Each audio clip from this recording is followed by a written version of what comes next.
Okay, everybody, I think we can get started. It's 11:01, and I want to say welcome to you all for spending a little bit of time with us here today. I'm Leanne Weber, and I'm the Director of Communications for CENIC. And today we are going to tell you a little bit more about CENIC itself and the Broadband Infrastructure Grant, or BIG program. You've been invited to this webinar because your school or schools in your district or county have been identified to receive a fiber broadband connection via the California Department of Education's BIG program. And today we'll tell you a little bit more about CENIC, starting with this slide. You know, CENIC is a nonprofit. We were founded almost 25 years ago, and we're governed by our charter associates who you see on this slide. So the K-12s, the community colleges, the California State Universities, Stanford, Caltech, USC, the UC system, California Public Libraries, and the Naval Postgraduate School. Next slide, Susan. Over 20 million Californians use CENIC, and we have over 8,000 miles of optical fiber with over 12,000 sites connecting into CalRen. CENIC also operates multiple networks that connect research and education universities across the world. And as I said, we're a nonprofit that is chartered by its governed by its members, and this is we're into our 25th year at this point. Next slide. Some of the real member benefits that you receive when you are connected to CENIC is you have unlimited broadband use. There's no monthly data cap. You have access to a state-of-the-art network. We will be offering design expertise for your BIG connection. You have excellent access to cloud and content services.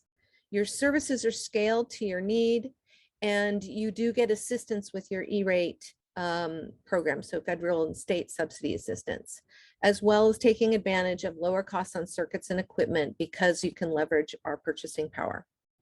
Next slide. Connected schools receive high quality, scalable, and reliable service, the same service that an R&E network would receive to do large scale data transfers on their work across the world. We did set a record when California had almost 600,000 students simultaneously taking the CAAS-PP tests. And before there were recent upgrades to those connections at schools, really only 20 students at a time were able to be performing online testing, or none at all. Next slide. With that, I will pass you off to Kim Lewis, who is CENIC's Director of Government Relations, and she's going to tell you a little bit about the projects themselves. Good morning, everyone. Thank you, Leanne, for that introduction. I'm excited to have everyone here today. As we are all too aware, the pandemic has only further elevated the importance and need for robust broadband in our communities. We are pleased to share with you additional information on the state-funded Broadband Infrastructure Grant Program, referred to as BIG throughout this presentation, which was created in 2019. I'm going to share a little bit about the history of how we got here, a little bit more background on the BIG program and what the funding will pay for. Then you'll have the opportunity to hear from some of my colleagues around how the program has been working and some of the point of contacts for the program. We'll have some time at the end of this presentation to address any questions that may arise. So please feel free to add your questions during the presentation in the Q&A or chat box at the bottom of your screen. Next slide. The Broadband Infrastructure Grant Program builds on the success of the Broadband Infrastructure Improvement Grant Program that began in 2015.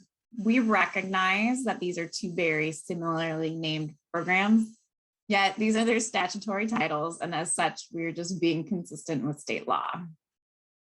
While the Broadband Infrastructure Improvement Grant focused on the need for sufficient broadband capacity for the state's move to online testing, the BIG program is funded to provide fiber-based broadband connectivity to the most poorly connected schools in California to enable digital learning opportunities for students.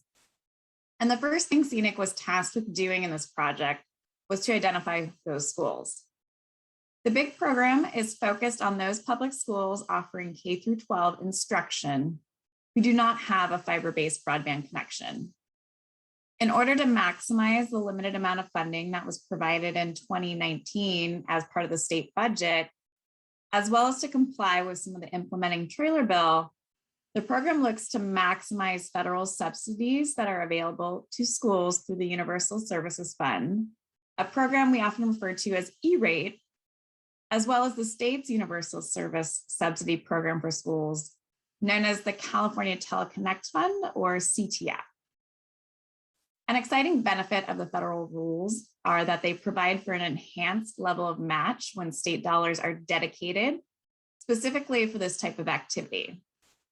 I'm hoping that everyone is aware and familiar with both the E-rate and CTF program. But for brevity's sake, the E-rate program does require a competitive bidding process. So for BIG, CENIC included 74 sites representing 23 counties on our BIG RFP solicitation that was issued in late 2020. Next slide. For a bit of a deeper dive on these two programs that I just referenced, the slide gives you a nice side-by-side comparison of them. The Broadband Infrastructure Improvement Grant was created under Governor Jerry Brown when the state moved to the online testing. In the first year, there was $27 million provided in funding. And the following year, based upon the success of the initial suite of funding, the governor and legislature at that time provided a second round and also almost doubled the investment. It was administered by our friends at the K-12 high-speed network who contracted with CENIC to support the implementation of the Broadband Infrastructure Improvement Grant.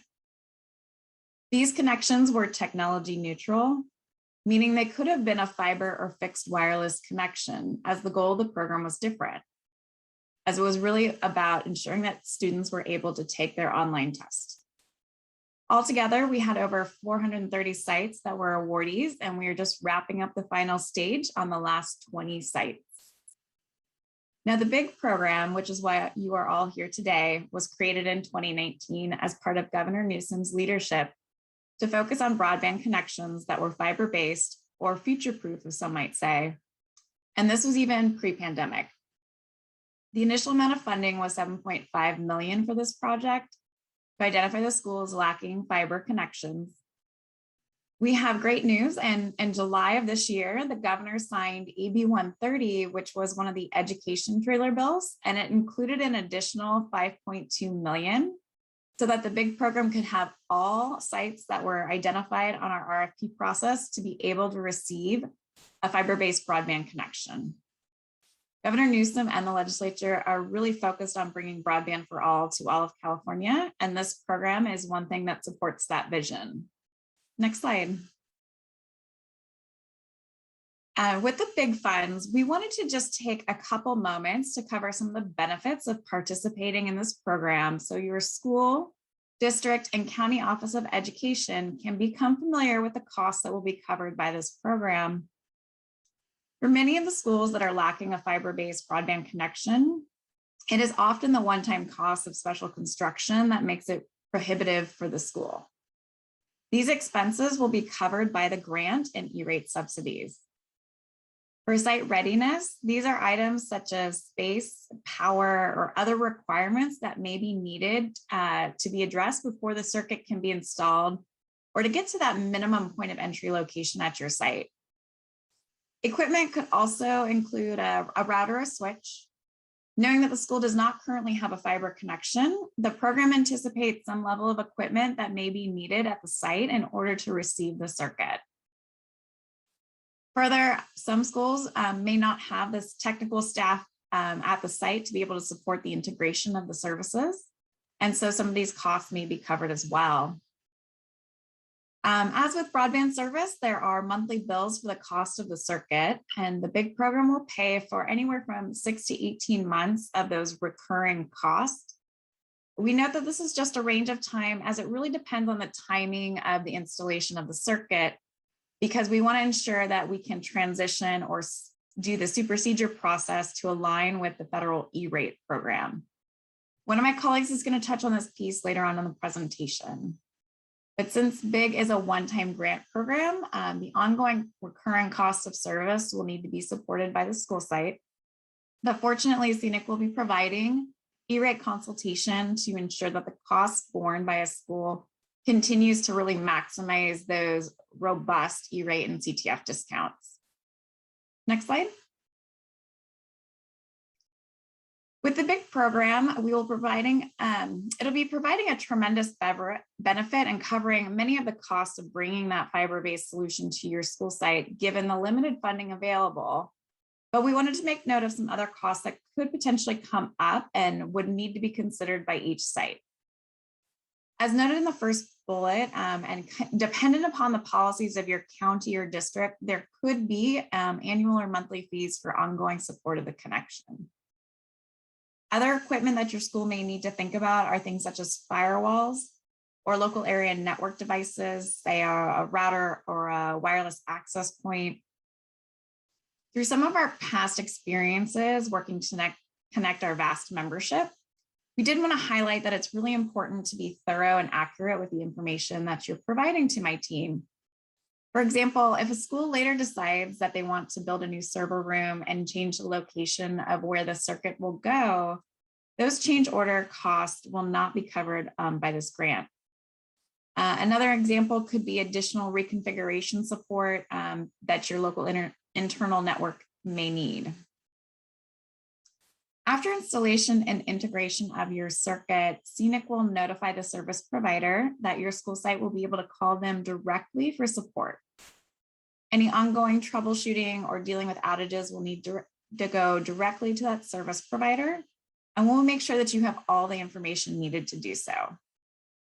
As I noted, we just really wanted to highlight some potential additional costs depending upon your local circumstances so that there's ample time and opportunity to plan accordingly. Now I'd like to turn the presentation over to my colleague, Jamie, who will share a little bit more with you. Thank you. Good morning. Evaluating sites took several months. To begin, CENIC was provided with a list of potential sites that was compiled from various sources, including the California Department of Education, K-12 HSN Data Link, and Education Superhighway. This was the first attempt to identify schools that did not have a fiber optic broadband connection to their location. CENIC then added to this list by reaching out to all 58 county offices of education to identify and learn more about underserved schools in that county. Through these efforts, a list of 1,276 sites were identified. CENIC's team then went through and validated each site proposed, ensuring that the sites met the requirements set forth by the BIG Steering Committee. All sites needed to fall within the parameters outlined on this slide. Specifically, sites needed to serve the K-12 population. As such, preschools, adult education centers, regional occupational programs, or similar were omitted. Eligible sites needed to meet the CDE's definition for a traditional public school run by an elected board of directors or superintendent. In addition, sites that received BIIG funds were also not eligible at this time. Specific to this program, sites also needed to have an internet connection that was not fiber-based or co-located with an existing fiber connection, and that was confirmed by that COE.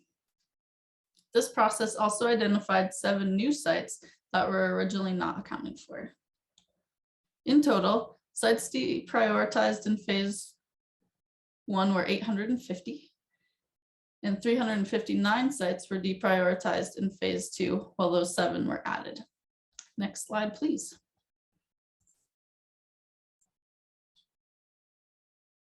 As noted on the previous slide, 74 sites were included on FCC's Form 470, which opens a competitive bidding process known as a request for proposals, or RFP. The FCC requires that requests for proposals remain open for 28 days. During this time, service providers were able to bid on locations that they were willing and able to service with a fiber connection. During this time, 42 unique sites received bids for fiber connections to their location, 7 sites were able to piggyback on a site bid and be included as a co-location to the bid site, allowing both sites to be eligible for a fiber connection from the district office or county office of education. Initially, more than half of the sites did not receive bids from the service providers, primarily due to their rural location. In an attempt to remedy this, the CENIC team reached out to the providers that we work with in those areas to reassess their ability to service those particular sites. Concluding that, we are happy to report that several additional bids were made through this process, leaving only 17 sites that providers were unable to reach. This communication also revealed 4 sites that already had a fiber connection. Of the 8 sites that were removed from consideration, the remaining 4 sites reached out to CENIC to report that those sites did not require a BIG fiber circuit and already had a sufficient broadband connection. As a result of this work, we're happy to be discussing the next steps for eligibility with 49 different school sites, of whom serve 16,580 California students. These sites have been identified to receive a fiber broadband connection through the BIG program. Susan's going to tell you what steps need to be completed to begin this process. Thanks. Thank you, Jamie. So my name is Susan Swank. I am one of the project managers working on the BIG program or BIG program. And what I'm going to get into is the next steps to get your fiber connection. So in order to receive and participate in BIG, there are a few steps that are required in order for us to have submit an authorization with service providers and proceed with the other procurement activities in this program. The first item that is required is a Memorandum of Understanding, also known as an MOU. This relates to one of the topics that Kim Lewis brought up a little bit earlier regarding the supersedure of the services. CENIC will provide an MOU to your organization, either at the county office, district, or site level.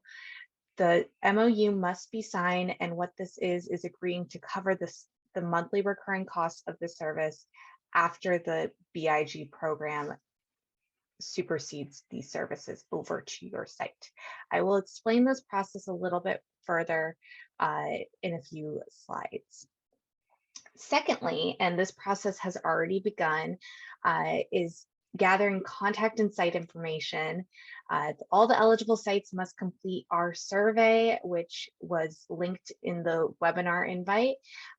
Also, we have had one of our PMs, Dave Wills, reaching out to the individual sites and trying to gather this information. This information is very important for us to be able to provide to the service providers and move forward from there. So this information is really required in order for us to run this program smoothly and to ensure that everybody's kept in the loop as we proceed. Lastly, what we need prior to us moving forward, and this will be ongoing, is communication. Awardees will need to communicate with the BIG program team regularly. This will be the project managers, this will be the service providers, as well as the on-site technical services that CENIC will be providing through this program. So ensuring all parties are informed and aware is very important throughout this process. In the future, when you receive emails, please be sure to CC all of the parties so we can stay informed. We have multiple people here at CENIC and outside of CENIC working on it, and we want to make sure that we all are aware of what's going on. So thank you in advance for completing these steps. And I will get into now, once we have those items, what is next? So the next steps for connection is, we're in the first phase right now, is gathering the information for participation. So I just touched on that. That is both the information and the MOU. We are working on the MOUs starting this month and proceeding from there. And then after we have all that information received and those documents received, site surveys by the service providers and the BIG professional services contractor will occur. So the BIG professional services will be provided by a company called ENA. We have utilized them in other programs before, and they will conduct site surveys to ensure room readiness is completed for your site to be able to accept the new fiber services. Ongoing throughout this time, technical reviews and equipment configuration discussions will occur with your organization, and this will just be an ongoing process. It might be multiple calls that we have with you to ensure that we set you up with the proper equipment, with the proper configurations that meet the county office, district, or site needs. From there, we will be working on equipment delivery and room readiness construction. So if your site does have room readiness requirements that were discovered during the site survey phases, we will at this time have construction occur on your sites as needed. This can be most of the time it is very minimal, but sometimes there is more extensive work required. For equipment delivery, we will order it and have it delivered to your site. That process will be defined a little bit more later on in the process and later on this year, this calendar year, that is.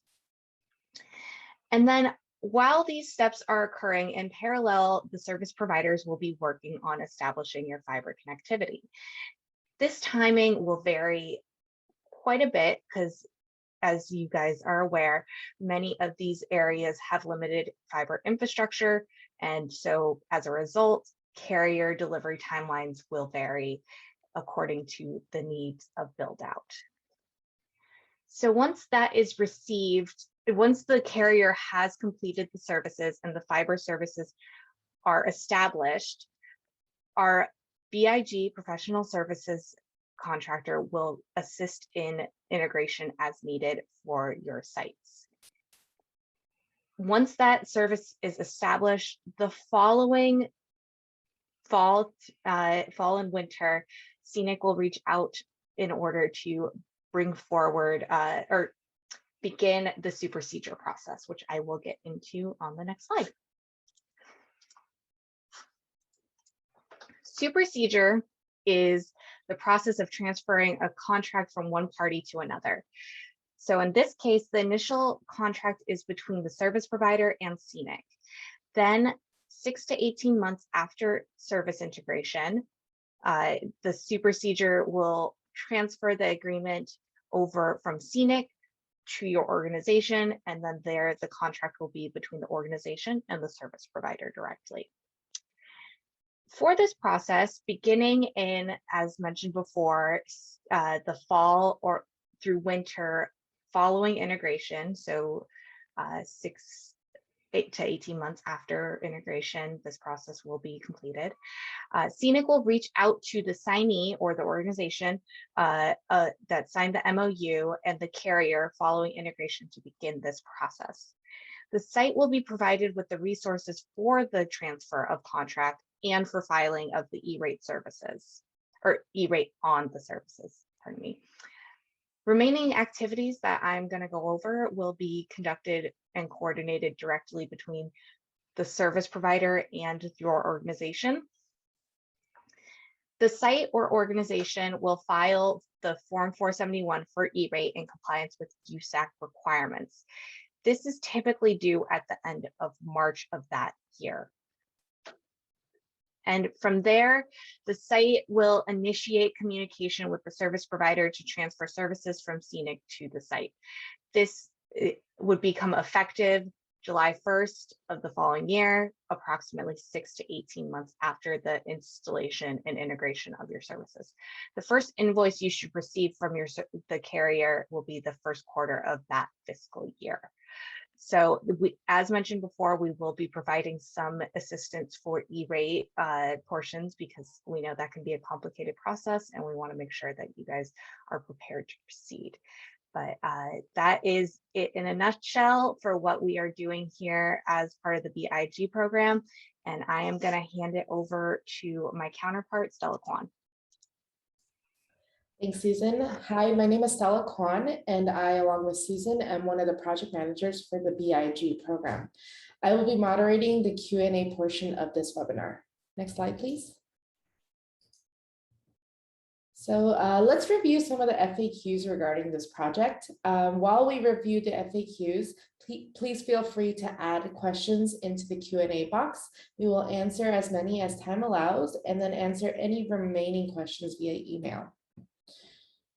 All right, so if a site already has fiber, is it eligible to receive funds?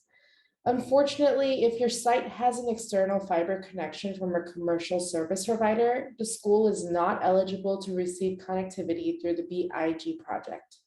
However, some schools have mistakenly identified their connections as fiber when the connections are actually copper-based. These sites are eligible for BIG and should be brought to the attention of the BIG team. If other sites in the district need fiber broadband assistance, will they be eligible for grant funds? The BIG team is collecting information on sites with low or no network connectivity and continue to explore opportunities to connect them.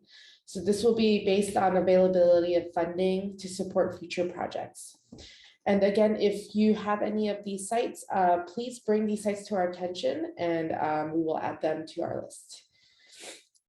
Do I need to fill out anything to participate? Yes. As my colleague Susan mentioned, awardees must complete and sign a Memorandum of Understanding, committing the school to pay ongoing monthly recurring costs. And also our survey form, which Jamie has provided the link to in the chat box, and it is also provided in this slide deck. When will I know my costs, and how were those costs determined? Ongoing costs will be listed in the MOU and are based on quotes from service providers who responded to CENIC's RFP. So at this time, looking at the Q&A, there doesn't appear to be any questions, but feel free to continue to put them in if you have any. We'll continue to answer them as we go along. But meanwhile, if you believe any other members of your organization should view this webinar, please invite them to view our recorded webinar, which will be available on the program webpage and on our YouTube page. We will put the link to the webpage in the chat box, so please feel free to forward the information you receive via email to your colleagues. Hey, Stella, there is one question from Adam Doty at RCOE, which is, what is the best way to submit additional sites for future consideration? Yep. So I think that perfectly goes into the next slide. So if you have any of these sites or any additional information you require or questions that you may have, please email the email that's on the slide, bigprogram@cenic.org, and you will hear back from one of our team members. And our team members are, you met a few of them, so that's Susan Swank, myself, Stella Kwan, Dave Wills, and Jamie Augst. So, all right, so I hope that answered the question, but if not, let me know and I can elaborate. Okay. All right, everybody, thank you very much for attending today. And the session was recorded and will be available, as well as the slides, and the links have been put into the chat for you all. So we look forward to working with you on the BIG program. Take care. Bye-bye.